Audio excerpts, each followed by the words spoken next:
हमनी के संस्कृति, हमनी के संस्कार सदा रहे हमनी के साथ। भारत के महान ग्रंथ और काव्य सब के संपूर्ण संकलन सब्सक्राइब करें तिलक।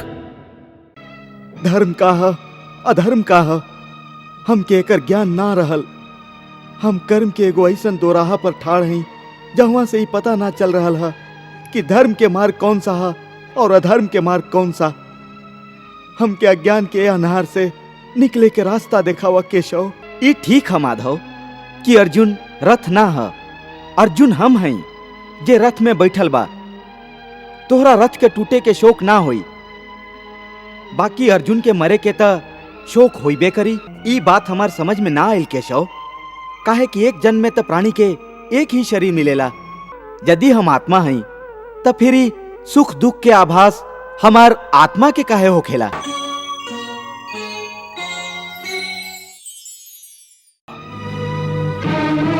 हतो वा प्राप्स्यसि स्वर्गम जित्वा वा भोक्ष्यसे महीम तस्माद् उत्तिष्ठ कौन्तेय युद्धाय कृत निश्चय। हे वासुदेव, तू तो जाने ला कि हमके अपन मृत्यु के चिंता तिल भर भी नहीं खे। हे अर्जुन, हम जानत हैं कि तू यह युद्ध भूमि में अपन प्राण की आहुति देवे से जर को भी ना घबरेबा। तोहार हृदय के ई दुर्बलता खाली अपन बंधु बांधवन के आदर में है जे यह धर्म क्षेत्र में अतिथि बाड़न। तोह के अपन संबंधियन के मृत्यु के चिंता है, बाकी तुम्हारी विचार तुहार अज्ञानता के खुला प्रतीक है। तू ठीक कहता रहा केशव। इस समय हमार बुद्धि अज्ञान के अन्हार में डूबल जा रहल है। धर्म का है, अधर्म का है, हम के एकर ज्ञान ना रहल। हम कर्म के एगो ऐसन दोराहा पर ठाड़ हई जहाँ से ही पता ना चल रहल है कि धर्म के मार्ग कौन सा है और अधर्म के मार्ग कौन सा। हम के अज्ञान के अन्हार से निकले के रास्ता दिखावा केशव, रास्ता दिखावा। हे पार्थ, हम तो के ए अज्ञान के अंधकार से बाहर निकालल चाहते हैं। ये अंधकार में अंधा के लेखा हाथ पैर मारे के बदले अपन दूर दृष्टि के एगो दिशा दा और देखा इस सृष्टि की ओरी। इस सृष्टि में जे जन्म लेवेला वो निश्चित रूप से मृत्यु के अधीन हो जाला। एकर अर्थ यह कि एह मृत्यु लोक के हर प्राणी, चाहे वो मनुष्य होके, पशु होके, पक्षी होके या फिर पेड़ पौधा होके, हर सांस लेवे वाला प्राणी अपना जन्म के साथ अपन मृत्यु साथ लेके ही आवेला। हर प्राणी के एक ना एक दिन निश्चित क्षण पर मरे के ही है, मतलब अपन शरीर त्यागे के ही पड़ेला। ऐसे तू उनकर मरे के चिंता छोड़ के अपन कर्तव्य समझ के युद्ध करा। जातस्य हि ध्रुवो मृत्युर ध्रुवम जन्म मृतस्य च तस्माद् अपरिहार्य अर्थे न त्वं सोचितुम अर्हसि। तू कहेला कि शरीर मर जाला, बाकी शरीर के एगो हिस्सा जकरा आत्मा कहल जाला ऊ ना मरेला। ना अर्जुन, हम आत्मा के शरीर के एगो हिस्सा ना कहले। हम कहले हैं कि आत्मा और शरीर दूगो अलग अलग चीज है। जैसे तू और तुहार कवच दूगो अलग अलग चीज है। तुहार कवच के दूगो टुकड़ा हो जाए तो एकर अर्थ ई ना होई कि अर्जुन के दूगो टुकड़ा हो गई। जे तरह तू और तुहार कवच दूगो अलग अलग चीज है, या तू और तुहार रथ दूगो अलग अलग चीज है, वही तरह मनुष्य के शरीर और ओकर आत्मा दोनों अलग अलग चीज है। यू समझ ला कि जौन रथ में अर्जुन बैठल है ऊ रथ अर्जुन नहीं खे। अर्जुन तो ऊ है जे रथ में बैठल रथी है। ई ठीक है माधव कि अर्जुन रथ ना है, अर्जुन हम हई जे रथ में बैठल बा। तोहरा रथ के टूटे के शोक ना होई, बाकी अर्जुन के मरे के त शोक होइबे करी। अर्जुन, तुहार बात सुन के हमके तुहारा बुद्धि पर हंसी आ रहा है। अपना तरफ से तू बहुत पंडित और ज्ञानी जैसन ऊंच ऊंच बात कर रहल बाड़ा। बाकी तो के ई पता नहीं खे कि जे सचमुच ज्ञानी होखेलन उ ना उनकर शोक करेलन जे मर गइल बाड़न, और ना उनकर शोक करेलन जे अभी ना मरल बाड़न। काहे कि उ जानेलन कि जे मर गइल हा उ फिर जन्म लेई, और जे अभी जीवित हा उ जरूर मर जाई। मरे वाला फिर जन्म लेई। काहे कि खाली शरीर के नाश होखेला, शरीर के अंदर जे आत्मा हा उ कबो न मरेला। हे पार्थ, इस संसार में दो ही वस्तु है, एगो शरीर और दूसर वह शरीर में रहे वाला शरीरी।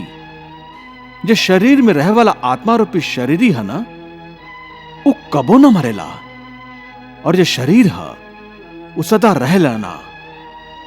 आत्मा एगो शरीर छोड़ेला और दूसर शरीर धारण कर लेवेला। बिल्कुल वैसे ही जैसे मनुष्य अपन पुराना कपड़ा उतार के नया कपड़ा धारण कर लेवेला।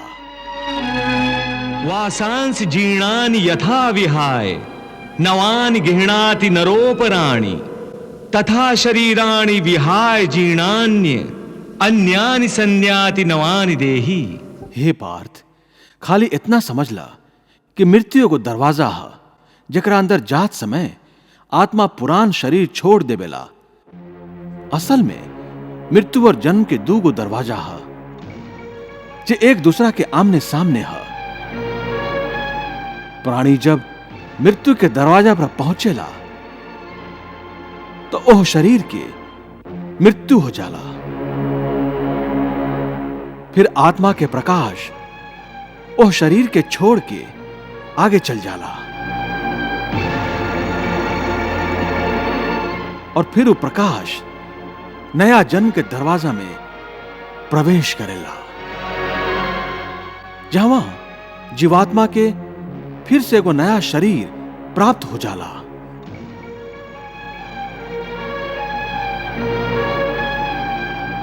और उहमें से ओकर नया जन्म के नया यात्रा शुरू हो जाला। हे पार्थ, आत्मा नित्य है, ऐसे वो ना बदलेला। बाकी शरीर नाशवान है, यही से एक ही आत्मा के कई गो शरीर बदलेला। ऐसे हर जन्म में वो नया नया शरीर धारण करत रहेला। हर नया जन्म में आत्मा नया नया शरीर तब बदलेला ही, बल्कि हर एक जन्म में भी ओकरा जे शरीर मिलेला वो एगो शरीर भी उहे जन्म में बदलत रहेला। ई बात हमार समझ में ना आयल केशव। काहे कि एक जन्म में तो प्राणी के एक ही शरीर मिलेला। ना, एगो ना अनेक शरीर प्राप्त होला एक ही जन्म में। हम अबहियो ना समझ ली प्रभु। हम समझावत हई। याद करा अपन बचपन। ओ समय अर्जुन के शरीर कैसन रहे? एगो लइका के।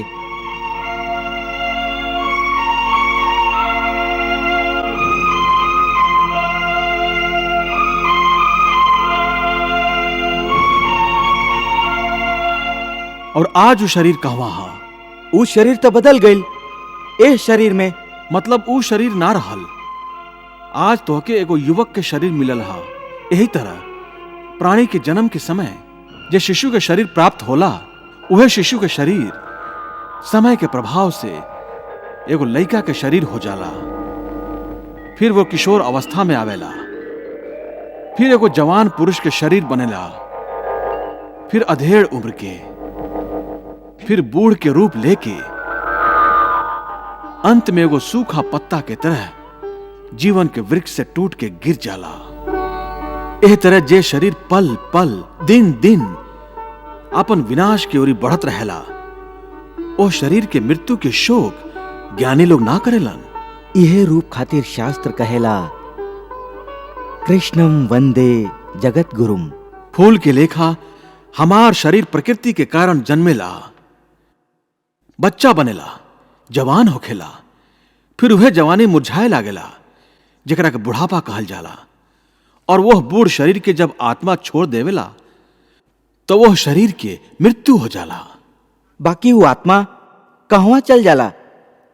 शरीर के बिना आत्मा कहवा और कैसे वास करेला? पुरान शरीर छोड़ला के बाद आत्मा नया शरीर में वास करे लागेला। कोनो शिशु के शरीर में चेतना के रूप में आ जाला, फिर उहे चक्र शुरू हो जाला। उहे जन्म लेहल, रेंगल, उठ के चलल, फिर लड़खड़ाइल और गिर गई। ये सब शरीर के खेल है। इतना बात समझ लेबा त ना तो के केहू के मरे के शोक होई, ना तो के मृत्यु के भय होई। हे अर्जुन, हम और तू इस शरीर नहीं खी, हम तो इस शरीर के अंदर रहे वाला आत्मा हैं। इस शरीर तो खाली हमार रथ है, हम एकर स्वामी हैं। रथ के टूटे से स्वामी ना टूट जाला, वही तरह शरीर के सुख और दुख आत्मा के सुखी या दुखी ना करेलन। यदि हम आत्मा हैं तब फिर ही सुख दुख के आभास हमार आत्मा के काहे होखेला? इस सुख दुख के आभास आत्मा के ना होला, खाली शरीर के होखेला। तब फिर आत्मा के का होला? आत्मा के कुछ ना होखेला, काहे कि होखल ना होखल, सुख दुख, सर्दी गर्मी, ये सब प्रकृति के नियम है। आत्मा तो अविनाशी परमात्मा के अंश है। ऐसे आत्मा प्रकृति के सीमा से बाहर है। आत्मा अचिंत्य है, मानसिक चेतना के चिंतन के घेरा में ना आवेला। अर्जुन, आत्मा पर प्रकृति और सृष्टि के नियम लागू ही ना होला, काहे कि वो सृष्टि और प्रकृति दोनों ही के पहुंच से बाहर है। जैसे वो चिंगारी आग के ही अंश होखेला, वैसे ही आत्मा परमात्मा के ही अंश होखेला। ऐसे वो नित्य, अजन्मा, सनातन और सर्वव्यापी है, स्थिर रहे वाला और अचल है। अच्छेद्यो अयम अदायो अयम अक्लेद्यो अशोष एव च नित्यः सर्वगता स्थाणुर अचलो अयम सनातनः। करके इसका शोक बावरे व्यर्थ ही नीर बहावे हो। हे पार्थ, आत्मा के ना कोनो शस्त्र काट सकेला, ना ओकरा के आग जला सकेला, एकरा के पानी गला ना सकेला, ना एकरा के हवा ही सुखा सकेला।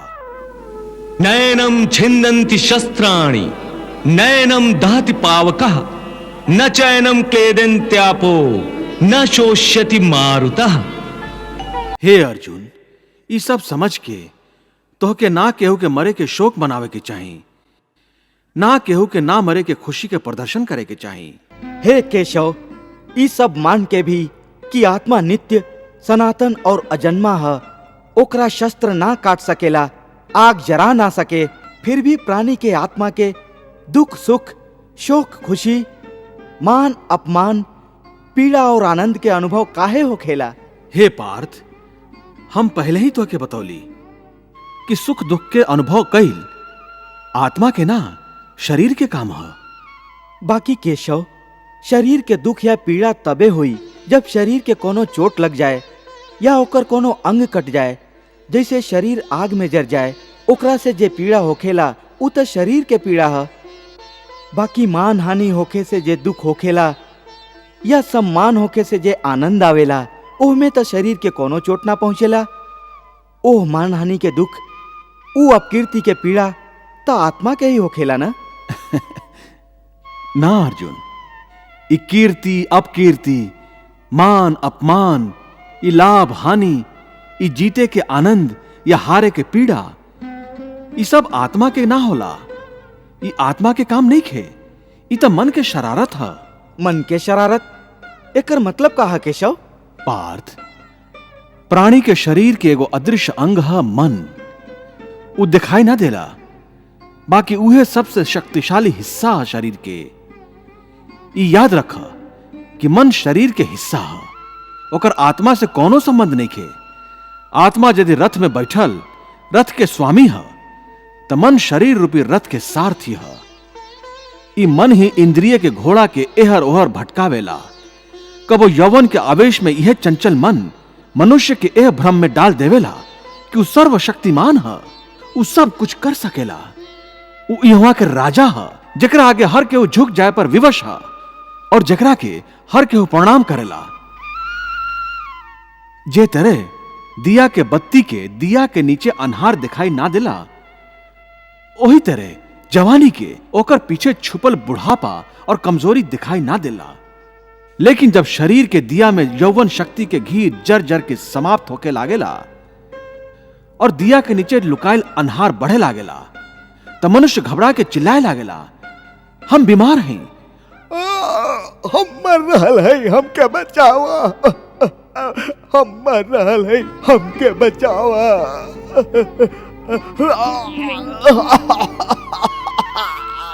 हम मर रहल है, हम मर रहल है, हमके बचावा। ये रोए के नाटक भी मन ही करेला। हे अर्जुन, मनुष्य के हम के घमंड के मदिरा पिया के मदहोश करे वाला पाखंडी खाली मन ही हा।